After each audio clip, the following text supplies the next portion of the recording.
Yes lads, welcome back to the Football Fantasy, where today we're not only going to be predicting our group stage outcomes, but also predicting what is going to happen in this World Cup, Qatar 2022. It is a massive tournament slap bang in the middle of winter, an unusual time for a World Cup. First of all though, we have to say thank you so much for 5k subscribers. It means the world to us. We love you all. We've got loads and loads of videos coming out very soon. So look, it's not even been a year yet. We appreciate you all. Let's get into this World Cup video.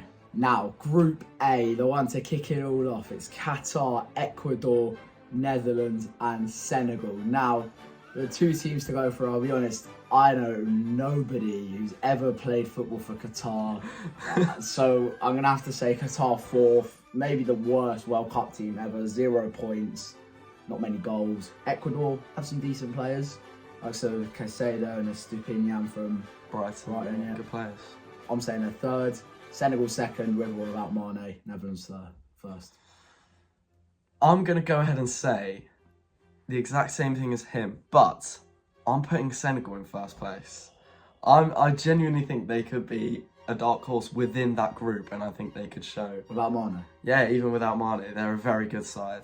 They are. They didn't win the Africa Cup of Nations for nothing. Group B consists of England, Iran, USA and Wales. A very good group, and I'm going to go ahead and say that Iran are finishing bottom. They're not good enough to go anywhere else. I'm gonna go Wales third, and then USA second, and England gonna top the group. They will be a tough team to break down. I'm putting them fourth though, but they will be hard. I remember they caused Portugal problems at the last World Cup. I'm gonna say USA to finish third because I don't think I've ever seen them play football, so they have some good individuals. They have some good players. They have good individuals, but what Wales have on them, who I say are finishing second, Wales have been together as a squad for a very long time, and they've gone far in tournaments before. Wales second, England first. You have to back the boys. Now, in Group C, this will be one of the most looked at groups, purely for one reason. Lionel Messi, the GOAT, plays his last ever FIFA World Cup.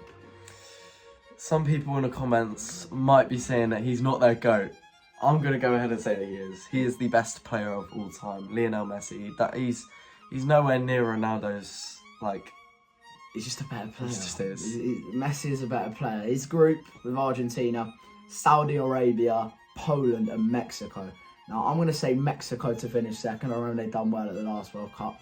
Good individual players. Poland to finish third, but I don't think they'll do much either. They've only really got Lewandowski, and Saudi Arabia to finish last. Yeah, sounds about right. I'll go with the same. Group D consists of France, Denmark, Australia and Tunisia, and it's a pretty nice group for France because they're not difficult teams, but they're not easy teams. But France are a very, very good side, and they're going to fly through that group. They're finishing in first, but I'm going to say Denmark are going to finish in second. I would say Tunisia third and Australia fourth. This might be my most controversial prediction yet. Oh, God. Denmark first, France second, Australia third, Tunisia fourth. Oh, there's an agenda there somewhere. Surely. What if France Pogba's injured, Kante's injured, Varane ain't going to be fit. Where games are won... They've got Saliba. Where games are won are in the midfield, right? Games are won in the midfield. Without Kante, without Pogba, I reckon France are going to struggle in the middle of the park. But they've got young talents like Camavinga. They've got good players. But Denmark, they're Euro semi-finalists. They're a good team, but they're not France's level. We'll see. Okay, now Group E sees two European giants battle it out in the same group. Germany and Spain are accompanied by Japan and Costa Rica. Now, Germany at the 2018 World Cup, you all remember that game against South Korea, out in the group stages. Joachim Löw's gone, they've got Hansi Flick in. Noah, where are they finishing in the group? Germany finishing on top. On top. Germany are going to finish first place. It's not going to be easy. They're not going to get all of the points that they can get. Then I'm going to say Spain, then Japan, who are a very underrated side, by the way. Yeah. Costa Rica in 4th. You know what? The Spain squad, I'm putting them second as well, but the Spain squad, just got to touch on that very quickly. Good team. It's controversial because there's no Sergio Ramos. So, but they're such a good team. Also, good PK's retired from football. They're not going to have him at the World Cup. No PK, no Ramos. They'll finish second though. Germany first, Japan third. But I would not be surprised if they. They're a very good side. Players like Mitoma, players like Tomiyasu. They're good squad players. If they get out of the group, I won't be surprised. And Costa Rica will finish 4th. Group F consists of Belgium, Croatia, Morocco, and Canada, and it is a tasty group because they are all really good sides. I'm going to put Morocco in last, but I'm going to go ahead and say that Croatia will finish top of the group. Oh. Then Belgium, and then Canada. Canada have good players, Jonathan David, Alphonso Davies, but I don't think they have the squad depth to get out of the group. But Belgium aren't what they used to be. Their key players are De Bruyne, Hazard, but they're getting older. I'm not saying De Bruyne's a bad player or anything, but I don't know if he can carry an entire team through a group stage. Because Lukaku's off form, Hazard's off form, and those were the players who helped De Bruyne to produce good results for Belgium over the years. I think we've been very harsh on Morocco. I have to say, Ziyech, we know he can perform, even though he hasn't been doing it with Chelsea. Hakimi as well. They do have good players, Morocco. I'm putting them in 3rd. Canada last. I think Alphonso Davies might be injured for the World Cup, or he's a fitness doubt. So even if they had him, I still think they're going to finish 4th. So Croatia 2nd because their team is ageing. This was their golden generation, wasn't it? Rakitic, Modric, Perisic. And Belgium 1st. Group G is a very interesting one because you have Brazil, who probably will win the group. You've also got Cameroon, Switzerland and Serbia. Now, quick word on Brazil. Thoughts on Gabriel not being included as an Arsenal fan?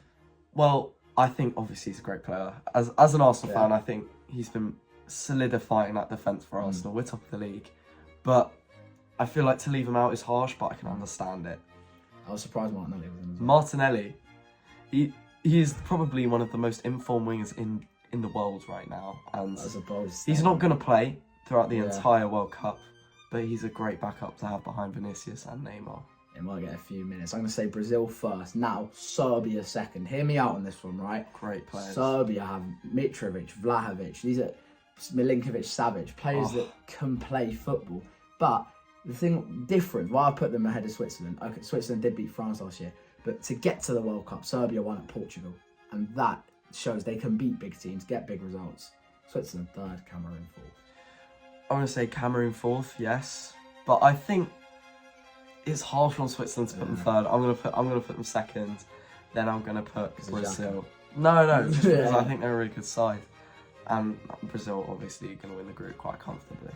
The last group consists of Portugal, South Korea, Uruguay and Ghana. And again, a really good group because Ghana are very underrated. They have such a good midfield consisting of one of my mans, Thomas Partey. What a player. He's been the best centre mid in the league this season.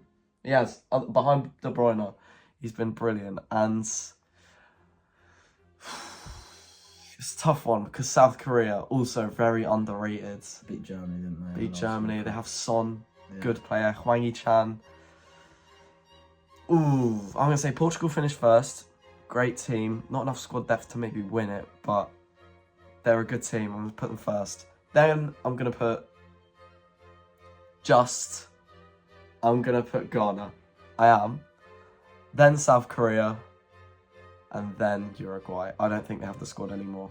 Imagine it'll be close with Ghana, right? Ghana versus Uruguay, 2010. Some of the older viewers, right? The Suarez handball, the red card that prevented Ghana from going through to the next round.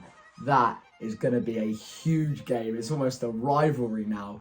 That's going to be a massive game in Group H. Now, as the table goes, I'm going to say Portugal 1st. Without Diogo Jota though, so he was mentioning squad depth. They're gonna struggle if some of their key players get injured. They got Ronaldo, whether he's in form or not. They have got one of the goats in their team. Ronaldo, he is indescribable. I think he'll bring it to this World Cup. They'll finish 1st. I'm gonna say Ghana 2nd. I don't fancy Uruguay. Suarez is aging. Darwin Núñez prove himself. Can he do that?